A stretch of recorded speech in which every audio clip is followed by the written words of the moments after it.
Depois de perder sua mãe para o Covid, Eduardo era tudo que Isabela tinha. Ele era um pai dedicado, amoroso, que fazia tudo por sua filha. Até que o destino resolveu tirá-lo de Isabela, apenas 2 anos depois que sua mãe havia falecido.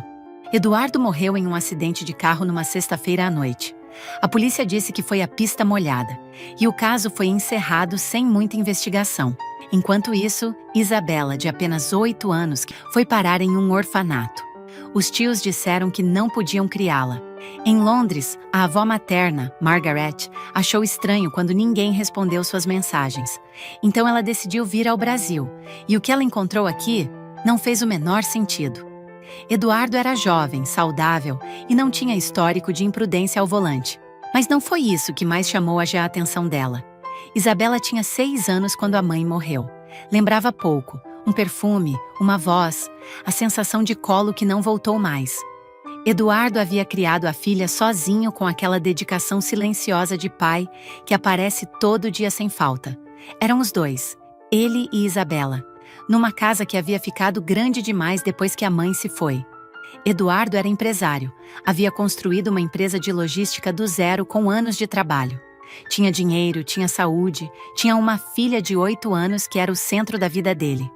Cláudio era o irmão mais novo, sempre presente nas ocasiões importantes, sempre com aquele sorriso fácil de quem sabe ser agradável quando precisa. Vera, sua esposa, organizava os almoços de família com aquela eficiência de quem gosta de controlar os detalhes.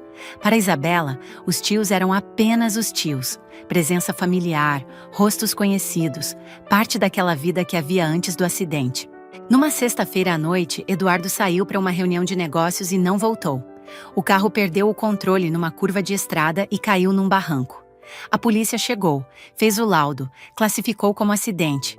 Cláudio e Vera apareceram no hospital com expressões de choque e olhos vermelhos. 3 dias depois, quando Isabela ainda não havia entendido que o pai não voltaria, eles já sabiam exatamente o que fariam com ela. O velório foi numa segunda-feira. Isabela ficou sentada numa cadeira ao lado do caixão durante horas sem conseguir chorar. Não porque não sentia, mas porque o tamanho daquilo era grande demais para caber em lágrimas. Cláudio e Vera circulavam pelo salão recebendo condolências com aquela eficiência de quem está gerenciando um evento. Depois do velório, quando os convidados foram embora e Isabela estava adormecida no sofá da casa dos tios, Cláudio e Vera ficaram na cozinha conversando em voz baixa. Isabela não ouviu o que disseram. Nos dias seguintes, tudo aconteceu rápido demais para uma criança de 8 anos processar. Os advogados apareceram, os documentos foram assinados, a casa de Eduardo foi fechada com um cadeado. E numa manhã de quarta-feira, Cláudio colocou uma mala pequena no carro. Só o essencial, ele disse, e levou Isabela até um endereço que ela não conhecia. O lugar tinha um portão de ferro, um jardim com grama bem cortada e crianças brincando do lado de fora. Você vai ficar aqui por um tempo, Cláudio disse sem olhar para ela, até a gente resolver as coisas. Isabela olhou para aquele portão, depois olhou para o tio. Ele já havia voltado para o carro. Não esperou ela entrar. Não se despediu. Simplesmente foi embora. E o portão de ferro fechou atrás dela com um som que ela nunca mais esqueceu. O orfanato não era cruel. Havia camas, comida, funcionárias que tratavam as crianças com cuidado. Mas havia um silêncio específico naquele lugar. O silêncio de crianças que aprenderam cedo que esperar não adianta. Isabela ficou os primeiros dias parada na janela do dormitório, olhando para o portão de ferro, esperando o tio voltar. Ele não voltou. Na primeira semana, tentou ligar para o celular do pai pelo telefone fixo do orfanato. Ela tinha esperanças de que, de repente, aquilo tudo não passasse de um pesadelo e que seu pai, magicamente, poderia atendê-la. Na segunda semana, parou de esperar pelo tio. Na terceira semana, parou de esperar por qualquer coisa. Do outro lado do mundo, em Londres, Margaret havia recebido a notícia da morte de Eduardo por um conhecido em comum. Havia tentado ligar para Isabela no celular que Eduardo havia dado para a filha. Chamava e ia para a caixa postal. Mandou mensagens. Nenhuma resposta. Tentou contato com Cláudio. O número estava bloqueado. Aquele silêncio foi crescendo dentro de Margaret, com aquela qualidade específica de aviso que a experiência de 72 anos havia aprendido a reconhecer. Isabela era a única coisa que restava da filha que havia perdido anos atrás. E ninguém sabia onde ela estava. Margaret comprou uma passagem para o Brasil na manhã seguinte.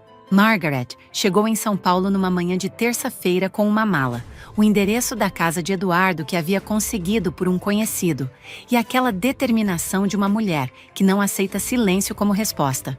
Foi direto para a casa. Bateu na porta dos vizinhos. Uma senhora de cabelos brancos abriu e ficou olhando para ela por um momento antes de dizer o que sabia. Que os irmãos haviam levado a menina embora dias depois do velório, que tinham colocado um cadeado e sumido, que ninguém havia visto Isabela desde então. Margaret ficou parada na calçada em frente à casa fechada, processando aquela informação. Depois, pegou o celular e ligou para o advogado que havia contratado no Brasil antes de embarcar. Preciso encontrar minha neta, agora. Levou 2 dias para rastrear o orfanato. Quando o carro parou na frente do portão de ferro e Isabela, que estava no jardim, levantou o rosto e viu aquela mulher elegante descendo do carro, olhando diretamente para ela, ficou parada sem entender. Margaret caminhou até a neta, ajoelhou na sua altura e ficou olhando para aqueles olhos verdes que eram os olhos da filha e que eram iguais ao dela mesma. Isabela. A voz saiu firme, mas com algo embaixo que não era firmeza. Eu vim te buscar, querida. Isabela reconheceu a avó antes mesmo que ela terminasse de falar. Margaret havia estado presente quando a mãe morreu. Aquela mulher elegante de cabelos brancos que havia chegado do aeroporto ainda de casaco e havia ficado ao lado da filha até o fim. Depois do enterro, havia voltado para Londres carregando uma dor que não cabia no mesmo lugar onde Isabela crescia. A dor de mãe que perde filho é diferente de todas as outras. E Margaret havia precisado de distância para conseguir respirar. Mandava presentes no aniversário de Isabela, ligava nas datas importantes, mandava mensagens de voz que Eduardo reproduzia para a filha pequena. Era uma presença que existia do outro lado do oceano, real mas distante, como uma estrela que se vê mas não se alcança. Isabela havia guardado cada lembrança daquela mulher num lugar fundo. O casaco bege, o perfume cheiroso, a forma como segurava a mão como se não fosse largar. Isabela sentiu algo que havia sumido desde que o portão de ferro havia fechado atrás dela. A sensação de que havia alguém no mundo que havia vindo especificamente por ela. Jogou os braços no pescoço da avó e não soltou por um longo tempo. Margaret tirou Isabela do orfanato naquela mesma tarde, assinou os documentos necessários, pagou o que precisava ser pago e saiu com a neta pela mão sem olhar para trás. No hotel naquela noite, Isabela tomou banho, comeu uma refeição quente e dormiu numa cama de verdade pela primeira vez em semanas. Margaret ficou sentada na poltrona ao lado, observando a neta dormir, com aquela mistura de alívio e raiva que só quem já perdeu muito consegue sentir ao mesmo tempo. Na manhã seguinte, foi ao escritório do advogado. Margaret contratou o advogado brasileiro ainda no hotel, na noite em que encontrou Isabela. Na manhã seguinte, estava no escritório dele com a neta ao lado, e uma determinação que o advogado reconheceu como o tipo que não aceita demora. O processo por internação irregular de menor foi protocolado naquela mesma semana. Isabela tinha familiar diretamente capaz de assumir a guarda. Nunca havia sido notificada nem consultada. Mas foi durante a coleta de documentos que o advogado encontrou algo perturbador. A herança de Eduardo havia sido transferida para o nome de Cláudio através de uma procuração, um documento que dava a ele poderes totais sobre os bens do irmão. O problema era a data. A procuração havia sido assinada 3 semanas antes da morte de Eduardo. O advogado explicou para Margaret. Uma procuração desse tipo precisaria ter sido assinada pelo próprio Eduardo em cartório, com testemunhas. Havia um cartório, havia testemunhas, havia assinatura. Mas havia também algo que não fechava. Eduardo havia viajado naquela semana para uma reunião em outro estado e os registros de hotel mostravam que ele estava em São Paulo no dia da suposta assinatura. 2 lugares ao mesmo tempo. Margaret ficou olhando para aqueles documentos em silêncio. Eduardo era jovem, saudável, dirigia bem. Havia morrido numa curva que percorria toda semana. Os irmãos haviam internado a filha em 48 horas. Haviam transferido toda a herança com uma procuração assinada quando ele nem estava na cidade. Margaret dobrou os documentos com cuidado. Quero o nome do melhor detetive particular do Brasil. O detetive se chamava Rodrigo Alves. 20 anos de experiência em investigação criminal, conhecido por não fechar caso enquanto houvesse pedra para virar. Margaret o contratou numa tarde de quinta-feira e foi direta ao ponto. Contou tudo: a morte de Eduardo, o orfanato, o silêncio de Cláudio e Vera, aquela sensação que não passava. Rodrigo a ouviu em silêncio, fez 3 perguntas objetivas e disse que voltaria em 2 semanas. Voltou em 10 dias. Pediu para se sentar. Margaret sentou do lado oposto da mesa com Isabela ao lado. Ela havia insistido para vir nessa reunião, dizendo que queria saber de tudo, mesmo que doesse. Que merecia saber. Rodrigo abriu a pasta com cuidado. O laudo original da polícia havia classificado como falha mecânica por desgaste natural. Mas Rodrigo havia contratado um perito independente que havia analisado as fotos do carro destruído. E o perito havia encontrado algo que o laudo original havia ignorado. O sistema de freio havia sido comprometido de forma deliberada. Não foi desgaste. Alguém havia enfraquecido as conexões com precisão cirúrgica. Alguém que conhecia mecânica, que sabia exatamente quanto enfraquecer para que o carro funcionasse normalmente até uma curva específica em velocidade suficiente. Margaret ficou em silêncio absoluto. Isabela olhou para a pasta sem entender completamente, mas entendeu o suficiente. Quem fez isso? A voz de Margaret saiu diferente. Rodrigo virou a última página da pasta. Precisamos conversar sobre o Cláudio e a Vera. Rodrigo havia passado 10 dias reconstituindo cada detalhe. Cláudio havia frequentado um curso de mecânica automotiva 2 anos antes. Um detalhe pequeno, que ninguém havia pensado em verificar.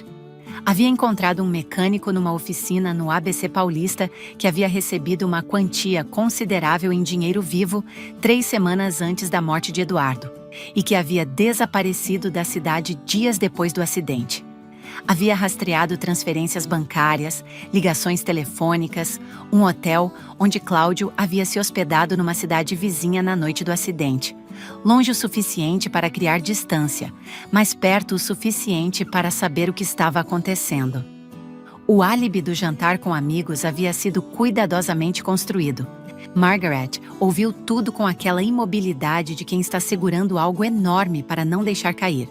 Isabela ficou em silêncio ao lado dela com as mãos no colo, processando a informação com aquela seriedade de criança de 10 anos que havia crescido rápido demais. Quando Rodrigo terminou, Margaret ficou em silêncio por um longo momento.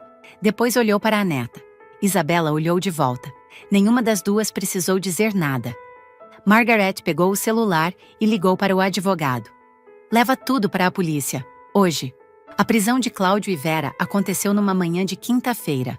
A polícia bateu na porta do apartamento onde moravam, o apartamento comprado com parte do dinheiro do seguro de Eduardo, às 6 da manhã. Cláudio abriu a porta ainda de pijama e ficou parado quando viu os policiais. Vera saiu do quarto quando ouviu o barulho e ficou branca quando viu as algemas.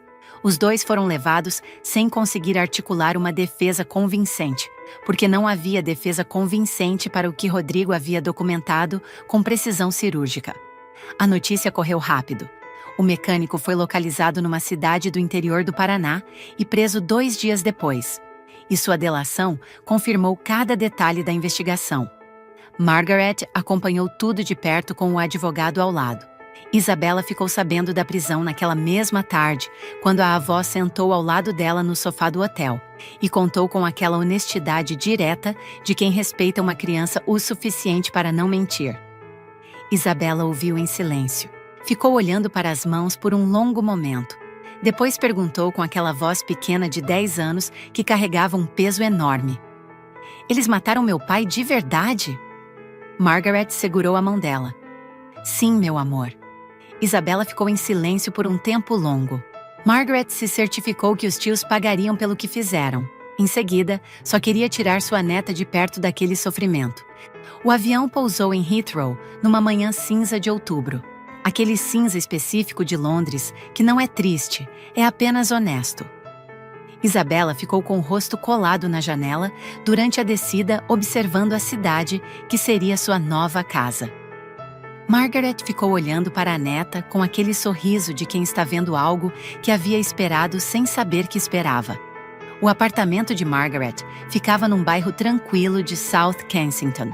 Alto pé direito, janelas grandes, estantes de livros do chão ao teto e um jardim pequeno nos fundos onde cresciam rosas cor-de-rosa. Isabela ficou parada na porta do quarto que Margaret havia preparado. Ela já tinha um quarto extra para quando Isabela pudesse visitá-la. Preparou tudo anteriormente, esperando a visita da neta. Cortinas brancas, colcha azul, uma escrivaninha nova com lápis organizados num porta-lápis de cerâmica. Naquela noite, Margaret fez chá, o ritual britânico que Isabela aprenderia a amar. E as duas ficaram sentadas na cozinha sem precisar dizer muita coisa. Era o começo de uma vida que Isabela não havia pedido, mas que havia chegado exatamente quando mais precisava. O julgamento aconteceu 18 meses depois. Margaret e Isabela voltaram ao Brasil, especialmente para aquele dia. Isabela tinha 12 anos, cabelos compridos, aquela postura de quem cresceu num ambiente que a ensinou a ocupar espaços sem pedir licença. Entraram no tribunal lado a lado. Cláudio e Vera estavam sentados do lado dos advogados, mais velhos, mais abatidos, com aquela expressão de quem passou 18 meses entendendo o tamanho do que havia feito. Quando Isabela entrou pela porta do tribunal, Cláudio a viu. Ficou parado, olhando para aquela menina que havia deixado num orfanato com uma mala pequena, e a frase, até a gente resolver as coisas, e que havia voltado de Londres de cabeça erguida ao lado da avó que ele nunca havia considerado uma ameaça. Isabela o encarou por um longo momento sem desviar. Não havia raiva naquele olhar, havia algo mais pesado que raiva. A clareza de quem entendeu tudo e não precisa de mais nada além da justiça que estava prestes a acontecer. O juiz leu a sentença. 12 anos para Cláudio, 10 para Vera, cumprimento em regime fechado. Quando o martelo bateu, Margaret fechou os olhos por um segundo. Isabela ficou olhando para a frente com as mãos no colo, serena. Depois, virou para a avó. Margaret abriu o braço. Isabela se encostou nela, não como a menina de 8 anos que havia ficado parada num jardim de orfanato esperando alguém vir, mas como quem chegou ao fim de algo muito pesado e pode finalmente respirar. 15 anos depois, Isabela era advogada criminal num dos escritórios mais respeitados de Londres. Havia se especializado em casos de crimes contra crianças e famílias vulneráveis. Não por acidente, mas porque havia aprendido na própria pele o que significa ser uma criança sem proteção num mundo de adultos com interesses. Margaret tinha 87 anos e ainda tomava chá todas as manhãs na mesma cozinha onde as duas haviam ficado em silêncio naquela primeira noite. Isabela ligava todos os dias sem falta, da mesa do escritório, do carro, de qualquer lugar. Era o ritual mais importante do dia. As duas haviam construído ao longo dos anos uma linguagem própria, um humor compartilhado, referências que só faziam sentido entre elas, a capacidade de se entender com metade de uma frase. Margaret dizia às vezes que Isabela havia chegado como resposta para uma dor que ela não sabia como curar. A perda da filha havia deixado um buraco que nenhuma distância havia conseguido fechar. A neta não havia fechado esse buraco, havia construído algo novo ao lado dele. Numa tarde de domingo, Isabela foi até o cemitério onde Eduardo havia sido enterrado. Havia ido algumas vezes ao longo dos anos, sempre que voltava ao Brasil para algum caso. Ficou em silêncio por um longo tempo, olhando para a lápide. Que saudade, pai! A voz saiu baixa, firme. Eu tô bem. Queria que você fosse para Londres também. É tão bonito lá, pai. Você ia amar. Mas sei que está vendo tudo isso aí de cima. Te amo. Cláudio e Vera planejaram cada detalhe. Não planejaram Margaret. Não planejaram que uma avó de Londres atravessaria um oceano por uma neta que mal via. E que essa neta cresceria forte o suficiente para estar de pé no tribunal onde os responsáveis pela morte do pai seriam condenados. E Isabela cresceu sabendo disso. E foi o suficiente para mudar tudo. Se essa história te tocou, deixa o like e comenta o que você achou. Se inscreve no canal e ativa o sininho. Tem uma história nova aqui toda semana. E algumas vão te pegar de surpresa. En mä tiedä, mä tykkään mun elämästä, kun mä saan tehdä mitä mä haluun. Ja mulla on ihana kummityttö. Mä saan seuraa hänen elämää läheltä, mä saan olla hänen elämässä mukana. Mut mä en tiedä, etteikö te tarvii mitään omaa lasta. Mä en jaksa sitä, että mä oisin himas vaan jonkun kakaran kanssa. Piste.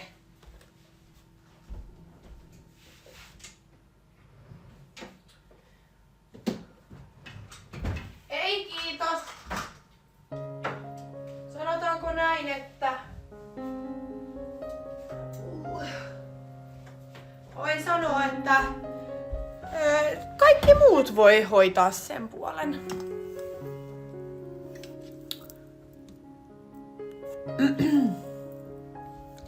Testit toimii ehkäisynä, joo, niinhän mä just sanoin. Kyllä.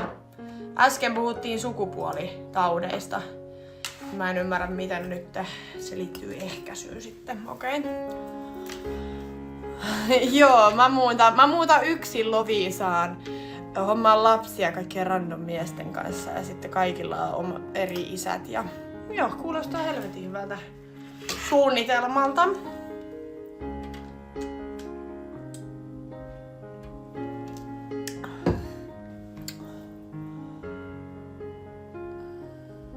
Eikö se olisi kiva kuitenkin jatkaa? Mä voin sanoa, että mulla on ihan vittu yksi hailee oikeesti. Siis jos joku tekee perheen vaan sen takia, että minun on jatkettava sukua, niin mun mielestä sä jatkat kyllä, tai niinku teet perheen ihan vääristä syistä. Jos toi on sun niinku syy.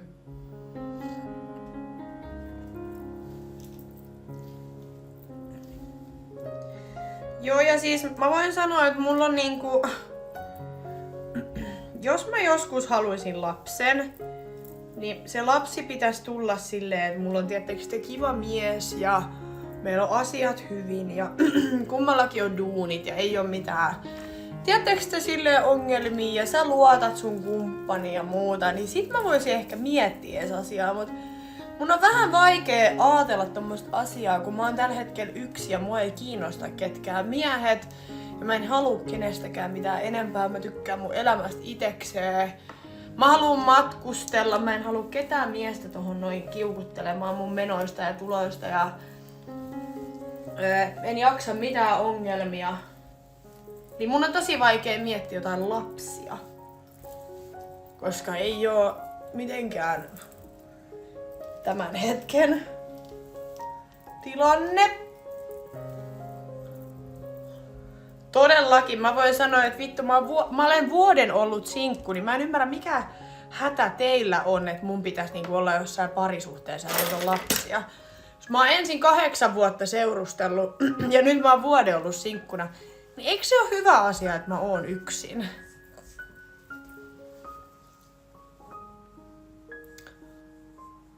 En usko, että pystyisin olla naisen kanssa. En ole koskaan ollut, en osaa sanoa, mutta en usko.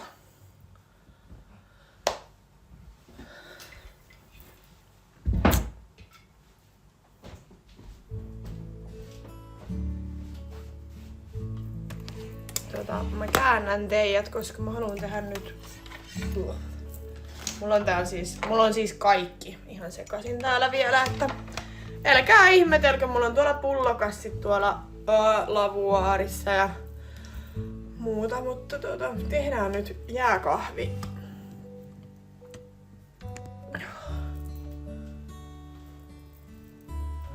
Mä veikkaan, että sä oot se pahempi kiukuttelija. Mua ei oikeesti... Siis jos mietitään tätäkin asiaa, niin muahan ei siis kiinnosta niinku se, että jos on jotain semmoista vittu niinku turhaa napisemista, niin mä voin sanoa, että se on paljon siis pienempi paha kuin se, että koko ajan on sitä isompia ongelmia. Mä voin sanoa, että silloin kun mä esimerkiksi seurustelen, niin mä oon täysin sen toisen. Mä en anna kellekään mitään chanceja missään. Mä oon somessa hyvin avoimesti, että mä seurustelen. Se ei jää niinku kellekään epäselväksi, että mulla on kumppani. Ja mä koen tällä hetkellä, että mä en tällä hetkellä olisi valmis. tohon. Niin sen takia mun mielestä on paljon parempi, että mä oon yksin. Ja koska mä tiedän, että silloin kun mä seurustelen oikeesti niinku täysillä. Ja mä tiedän, että mä oon hyvä kumppani. Mut sit kun mä oon sinkku, niin sit mua ei kiinnosta niinku vittuukaan. Sen mä voin sanoa. Ja sit mä teen mitä mua lystää. Ja olen villi-ihminen. Mutta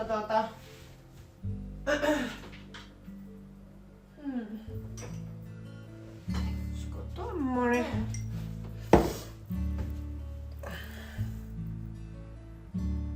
Oi vittu.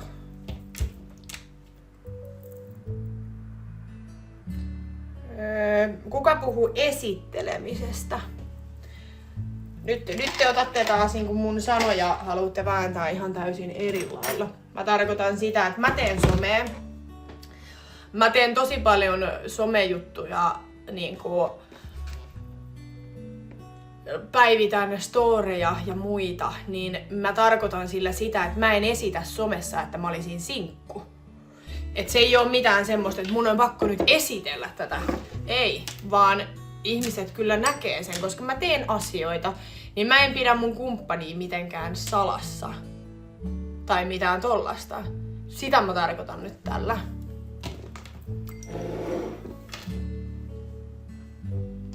Niin vittu oikeesti, vitun Ahmedi painu vittuun täältä, mä en jaksaa.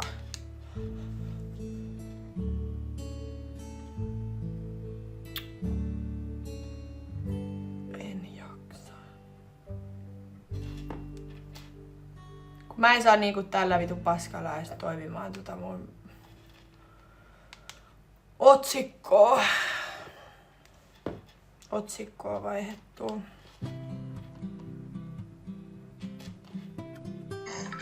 Apua.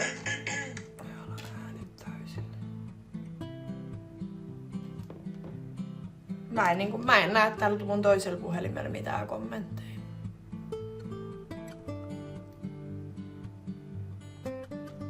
Ei mitään.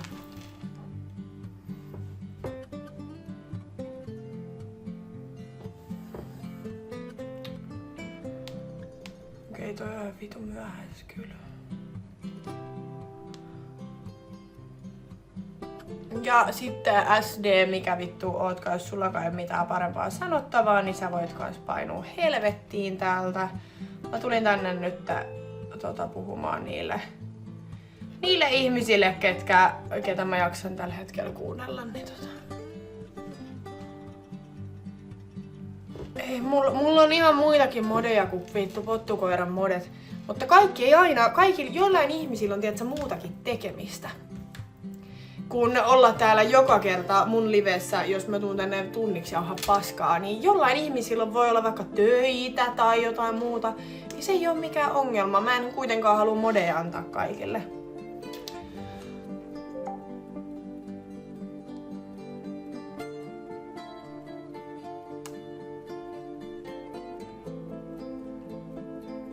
Ja kun se ei ole mulle mikään semmonen ongelma siis. Ne on täällä sit kun ne on ja sillä ei ole niinku mitään merkitystä. Me pärjätään kyllä ilman niitä.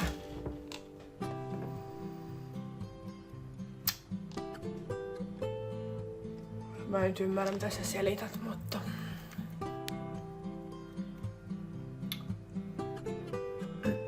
Ja mä en ymmärrä, ei tullut supermenestystä. Mä voin kysyä ihan semmoisen kysymyksen, että miten sä luulet, että tulee joku supermenestys, jos mä en kuvaa näitä livejä? Eiköhän tää oo kaikki ihan mun päätettävissä, mitä mä teen.